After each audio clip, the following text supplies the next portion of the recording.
During my stay in Bangem, I was exposed to the fact that the people in that area eat horse meat. And I got to do some digging and I realized that there is more to horses than just consumption. And right here today on my channel, I shall be exploring the relevance of horses, especially in some African societies. Welcome to my channel. My name is Jabi Kitty. Right here, I explore some cultural and tourist facts. Did you know that in the mbororo community, horses are very important in most of their ceremonial functions? In fact, a horse plays a very important part in the attire of the lamido. For those wondering, the lamido is the highest authority in the mbororo community and the lamido controls the lamidad. Now, to get more insight as concerned to horses and the mbororo people, I spoke to a mbororo scholar here in Cameroon who is resident in Boya, and this is what Naibu Musa had to say. Lamido, first of all, is someone who is like an authority. Like maybe we have someone, for example, who controls maybe a region, and under him we have a various subdivision or various divisions that are being controlled by Abdu.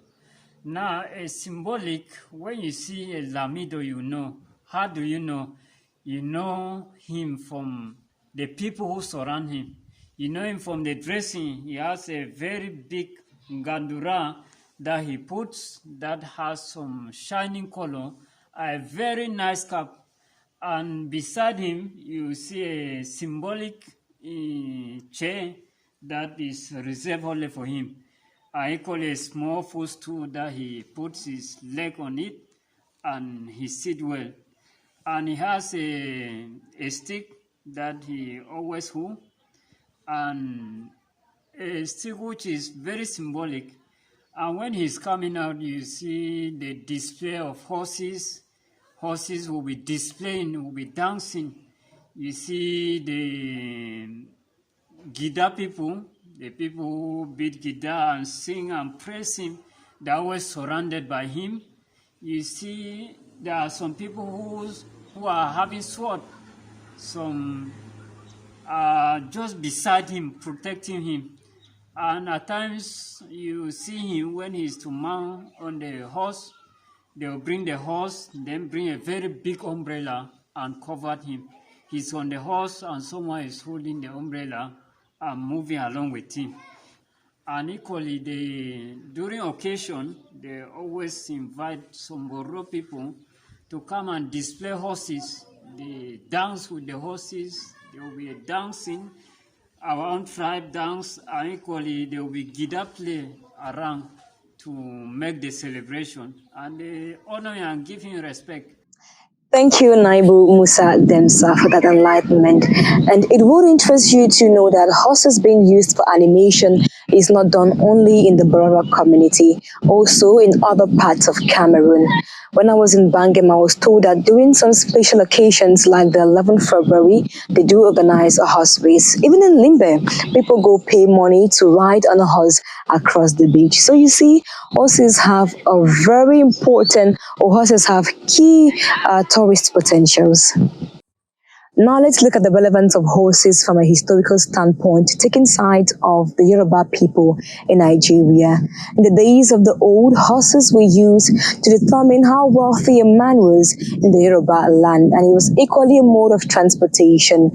Horses were generally associated with royalty, power, wealth, and prestige, because the number of horses a man had determined how wealthy and powerful he was, because not everybody could get a horse. Talk more of horses, since they're mostly been imported from Central Sudan. In fact, one of the most venerated deities in Yoruba is said to have taken a special interest in horses. Shango, the fourth king of the Oyo Empire, who is also known as the god of thunder and lightning, was known to be an excellent rider who had a stable of 10,000 horses. And even the statue carved of him in present day shows him on a horse.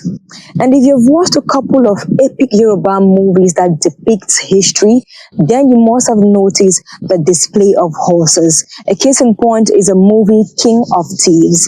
And if you've watched that movie, you must have noticed what I'm talking about.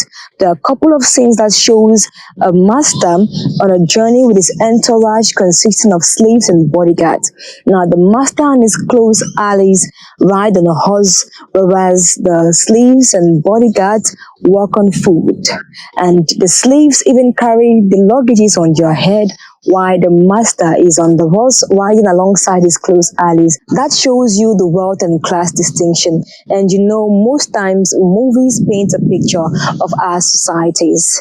And even in Africa and the global scene, horses were being used to fight wars. And even before the invention of automobiles, animal power was the main form of travel. Horses, camels, donkeys, and all the likes. So that is what I had to tell you today. Hope you've learned something from my channel. Please do like and subscribe. Do hit the notification bell to get updates on every video that I post. For now, bye bye.